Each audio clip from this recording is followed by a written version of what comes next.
Hey there, chemists. In this crash course, we're going to look at equilibrium and the kinds of things you might be expected to know on the AP test related to that. To review this, before we look at some practice questions, let's just look at an example of a reversible reaction. Let's talk nitrogen and hydrogen reversibly forming ammonia.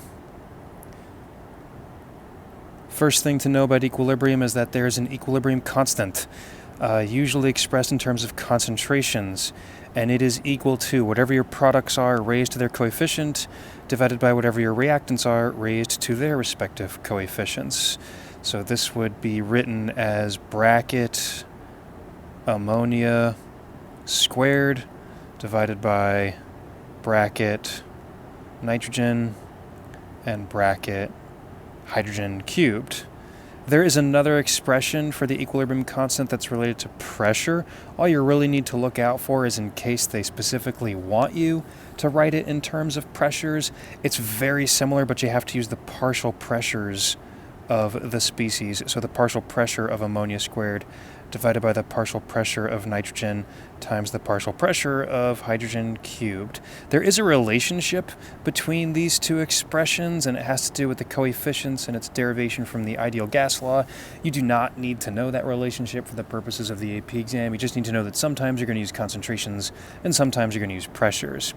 Now, since we're talking about the equilibrium constant, let's talk about what happens to it if we change the way the reaction is written. Whoops, I wrote NH4 here for some reason. Let's change that to a correct NH3. Let's say we change the reaction by doing two things. Let's say we reverse the reactants and products and we change the coefficients.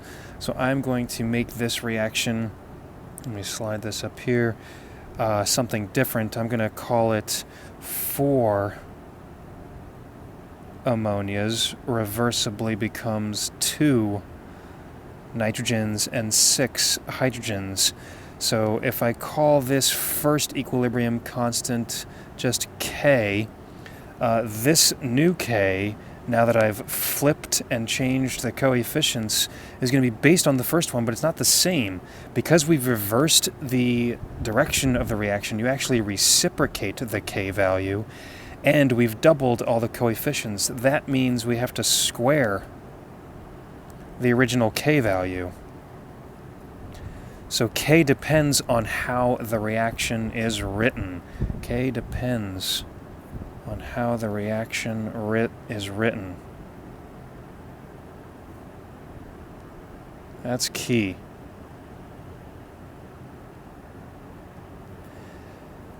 And what's more is the magnitude of K tells us something about the direction that's favored when we're looking at a reaction. Let's say we have an equilibrium constant that's very, very large. I'll just say K greater than 1. That means the numerator is heavy compared to the denominator, so the reactants are favored at equilibrium. Products are favored. Products are favored. Obviously, that's the opposite. If K was really small, then the reactants would be favored. And as long as you write K first, you can remember that pretty easily by thinking about these greater than less than signs as being arrowheads. K is greater than 1 looks like an arrow going to the right, in other words, toward the products. Likewise, K is less than 1 looks like an arrowhead going to the left, in other words, reactants. This is also true if you compare the value K with the reaction quotient. The reaction quotient is the same expression as K, however, it's not at equilibrium. And if you have a quotient at some time not at equilibrium, we know that if K is greater than K, it's heading to the right. And if K is less than Q, it's heading to the left. So we are going forward if the Q is too small, and we're going backward if the Q is too big. Make a note that K only changes with temperature. That's true for all equilibrium constants, whether it's a typical concentration-based equilibrium constant like you have here. Later on, we'll see other equilibrium constants like KSP, Ka, Kb, even Kw. Those all change with temperature and with what the reaction is, but otherwise it is a constant related to the reaction. Lastly, it's important to know about Le Chatelier's principle. I'll squeeze it up here at the top. Le Chatelier. This is a hugely useful concept that says as you stress a reaction, stressed reactions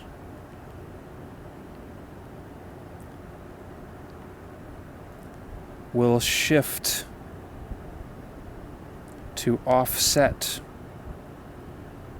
the stress. How does a reaction deal with stress? It removes the stress. That's what people should do when it comes to being stressed out as well. So let's say, let me get rid of this little K over here. Let's continue to look at this ammonia synthesis as an example. And if I imagine, let's say, stressing the reaction by adding a lot of hydrogen. Well, if I increase the amount of hydrogen by just adding moles of hydrogen or increasing its concentration or its partial pressure, it will offset that stress by increasing the forward rate. You will end up getting more ammonia, and then you'll get less hydrogen and less nitrogen compared to where it was right after that stress. Likewise, if I remove hydrogen gas from this, maybe I have a way of doing that. That would offset the stress by forcing the reaction in the reverse direction. So manipulating reactions by changing amounts of reactants or products is a great way to do that. For gases, you can compress a gaseous reaction into a smaller space, or you can expand it into a larger space. And what you'll do is you'll go to the side with fewer moles of gas when you are giving it more space, and you will go to the side you'll go to the side with you will go to the side of the reaction with more moles of gas if you give it a lot of space, as opposed to the side with fewer moles of gas when you give it less space. Just think of any particle diagram that you've seen in the past if you're thinking about just a reaction between, let's say, these red spheres and these gray spheres. If I decrease the volume and compress everything, it wants to offset that by decreasing the number of particles. Likewise, if I expand everything and give it a lot of space, it will shift to increase the number of particles. So you can just think about that conceptually. So in this case, if I was to increase the volume, well, then I would want to go to the side that has more particles. I would go to the left in this case. You always reason through it. You don't memorize to figure out what happens with a Le Chatelier problem. Even temperature changes can affect the direction of an equilibrium. Let's say this reaction is an exothermic reaction. If that's true, I can think of the exothermic feature of this reaction as being plus heat. Exothermic is really plus heat, not plus exo, but plus heat. So then heat is a product, and if I increase the temperature, that's like adding heat. That would force the reaction to shift away from that temperature change. Okay, the best way to really review this is to look at some examples. Let's look at a couple of examples from old AP questions and see if we can use our concept thinking to figure this out. The first one says we've got some nitrogen dioxide at some temperature, and we heat it to 30 degrees Celsius.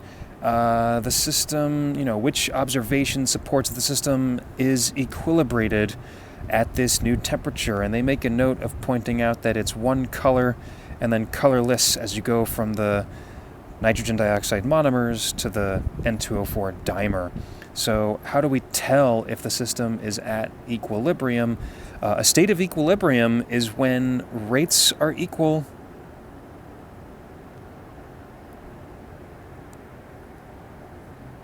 and concentrations are constant.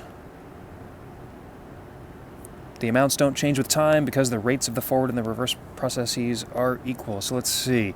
The total mass of the system remains the same because the amounts of reactant and product do not change with time. Well, the second half of this is not correct, even though the total mass might remain constant. That's true regardless if you're at equilibrium or not, because there's just a mass balance in the reaction.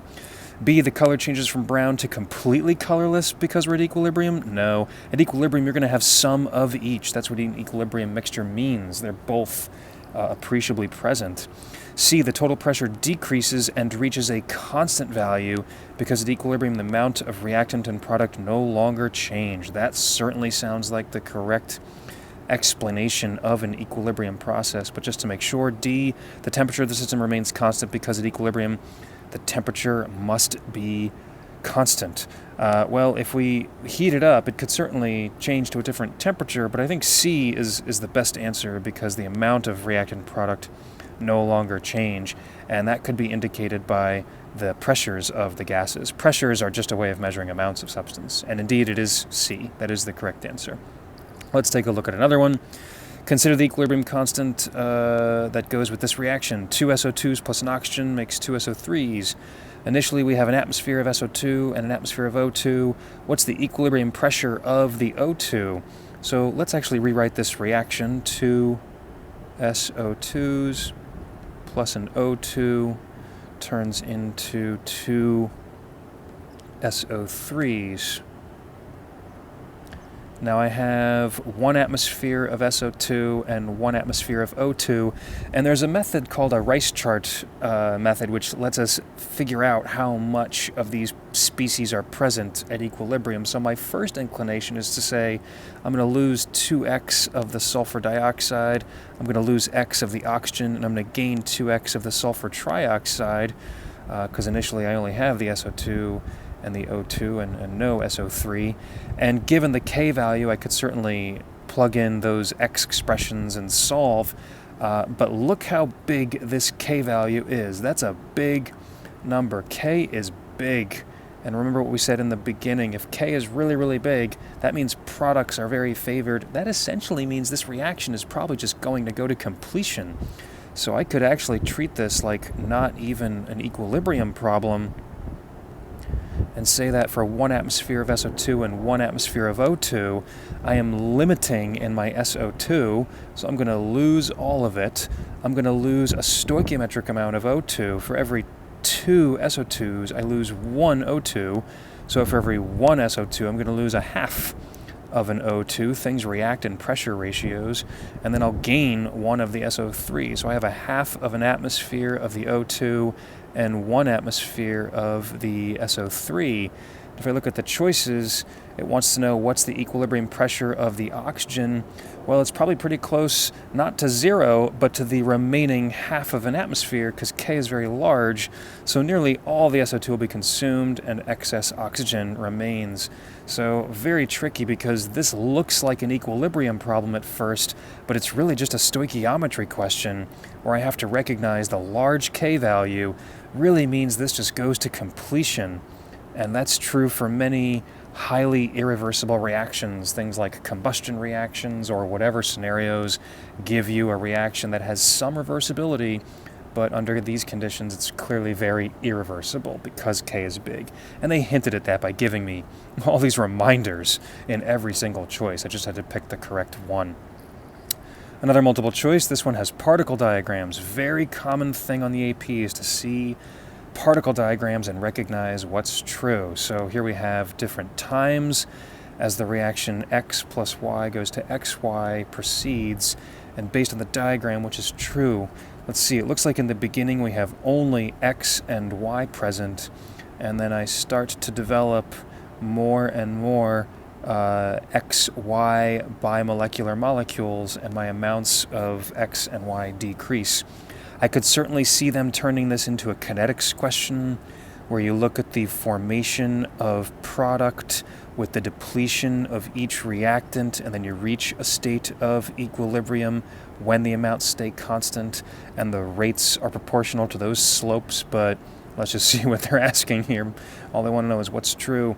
The rate of the reverse reaction is 0 because the concentration of XY keeps increasing. Well, if this is an equilibrium, I don't think that's a very good answer, because equilibria are always dynamic processes.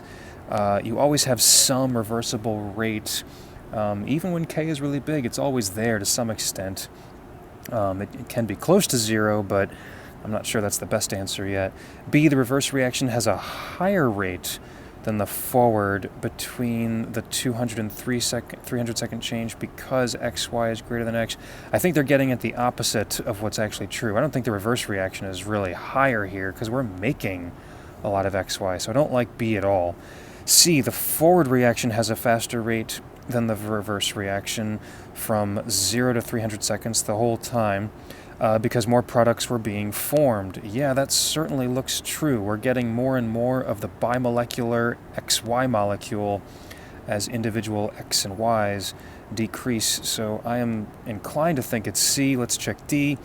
The rates of the forward and the reverse reactions were the same after 100 seconds because the rate of the formation was constant. Well, after 100 seconds, that might be true if we hit equilibrium, but I don't think that's true because the amounts of things don't actually stay constant from anywhere in this time point. This is totally not a demonstration of equilibrium. Equilibrium must happen later, if ever, in this particular process.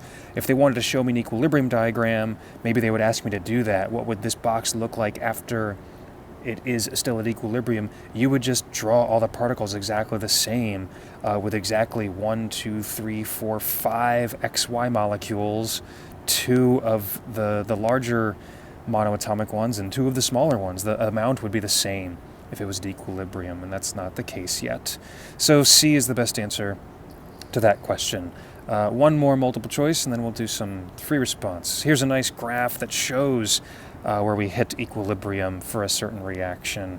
Consider this reaction. They perform and graph the results. They reduce the volume while keeping the temperature constant. What will occur? Okay, so for this reaction, if we reduce the volume, that means we increase the partial pressures of everything. That's why you can get a shift. So that means we're going to contract this into a smaller space than it was before, and you're going to want fewer particles. So you're going to go to the side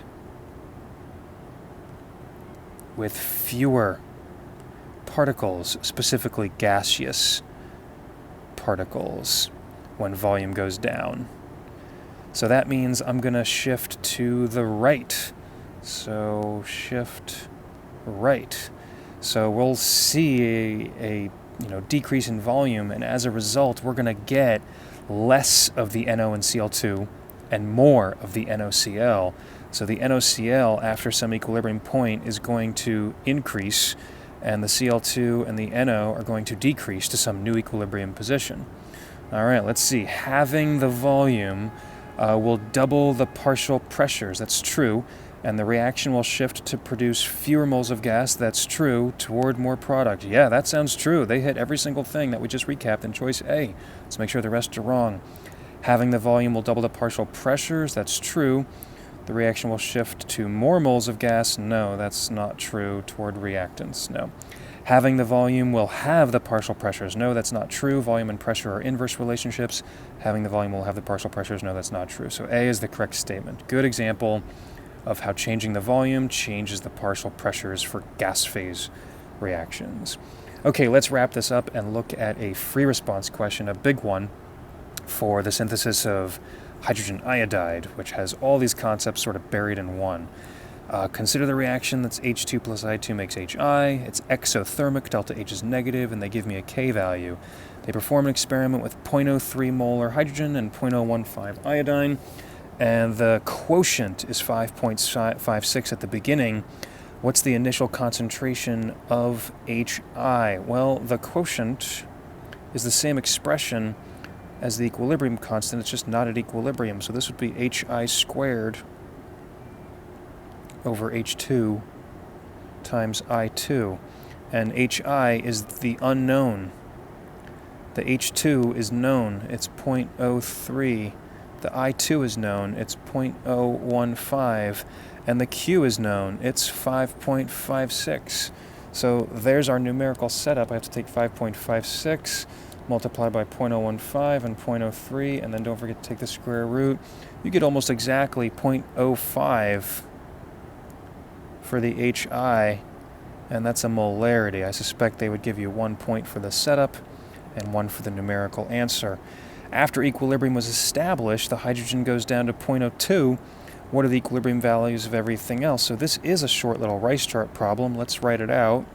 H2 plus I2 turns into 2 HI. We started with 0.03 of the H2 and 0.015 of the I2. We just discovered that we have 0.05 of the HI, and we're going to lose some amount to end up with an H2 value that's 0.02 at equilibrium? Well, I don't even need to substitute x's here. I can tell what my change is. I lost 0.01 of the H2, and these react in mole-to-mole ratios. So for every 0.01 of the H2, I'm going to lose 0.01 of the I2, and I'm going to gain 0.02 of the HI, because it's a 2-to-1 ratio. So at equilibrium, we're going to have 0.005 of the I2, and it looks like 0.07 of the HI, and that's what they want. So the HI is going to be equal to 0.07. I'll give them an extra sig fig, because something tells me that's what they're going to have in their answer key. I doubt they would grade for sig figs in this question, though. And then the concentration of I2 should be 0.005 molar. Probably 1 point for the setup and 1 for the answers as well. Okay, next, if the temperature is decreased, does it shift to the right or the left or neither? And explain. So we're cooling it down. Let's look at the reaction. This is exo, so I can remind myself that that means we are adding heat as a product. Heat as a product. We are decreasing the temperature. That's like removing heat. So the stress will be offset by forcing this reaction to go forward. That means you will get more product and less reactant. So we just need to say that. It will shift right because the reaction is exothermic and decreasing temp is analogous to removing heat. Likely a 2-pointer as well, probably 1 for the answer and 1 for an explanation.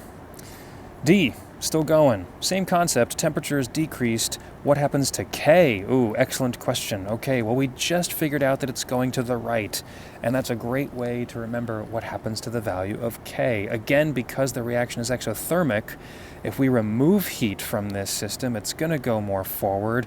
That's going to increase the amounts of products and decrease the amounts of reactants at the new equilibrium position. And that means you'll have a bigger numerator, a smaller denominator, and K will increase. K will increase because the reaction shifts to the right, and I'll just add increasing product and decreasing reactant. The key to these questions is you usually want to offer, anytime they say explain, some kind of explanation that's definitely a correct statement and has to do with what's going on. There's usually more than one conceptually correct thing that you could say. You don't want to give them an entire essay. You want to say what you need to say that's correct and then get out as soon as possible so you don't have a chance of saying anything incorrect by mistake. That could jeopardize you not getting a good score for that question. Okay, we're almost done. On the graph below, plot the points representing the initial concentrations and everything after it reaches equilibrium. I'm going to have fun and use colors for this. So we said that there was, we were given 0.015 of the hydrogen. We were given 0.030 of the, actually no, 0.015 was the iodine. 0.015 was the iodine. And 0.030 was the hydrogen, and then we solved for a 0.05 of the HI. So I'll just plot those as initial values, and then we calculated what the final values were. The HI ended at some later time at 0.7. The H2 decreased down to 0.02, and the I2 decreased down to 0.005 down there. They decreased by the same amount. Now, I'll bet they want us to show correct relative and numerical placement at the beginning and at the end, but what's more, they probably want to see a correct non-linear change as it goes from initial conditions to some equilibrium point. So that HI is going to grow, but it's not going to be a straight line. You're going to have an increase in the HI as it equilibrates to a plateau. Likewise, the H2 will decrease with time and reach a plateau, and the I2 will also decrease as it hits a plateau. So I could use dotted lines or what have you.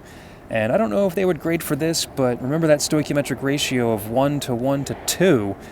The rate, certainly in the beginning of HI, is going to be twice the rate, or the negative twice of the rate of the H2 and I2. For every mole of H2 that reacts, 2 moles of HI will form. So I might have a steeper incline for the HI than I have for a decline of the other two.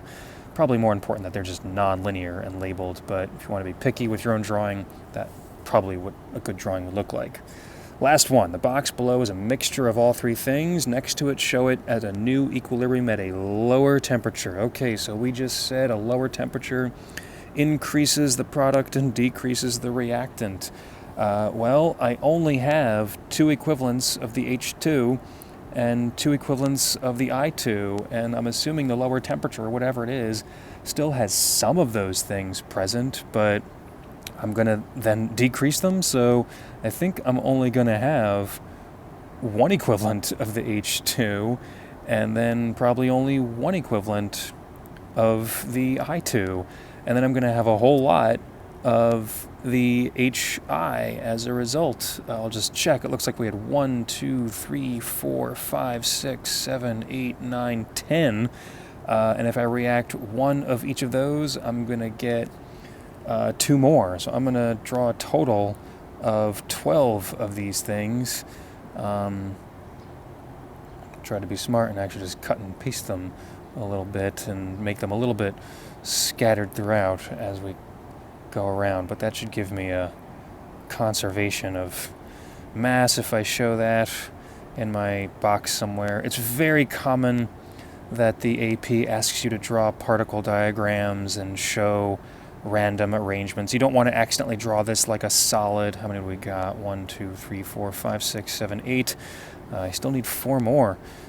So I'll paste a few more here and just spread those around on my own paper.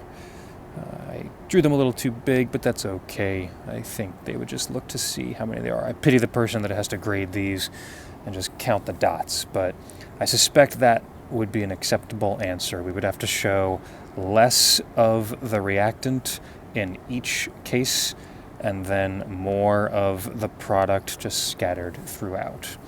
Okay, so that's a good summary. That question actually was a fantastic review of a lot of the equilibrium concepts that we saw. Hopefully that helps you and you enjoyed this crash course.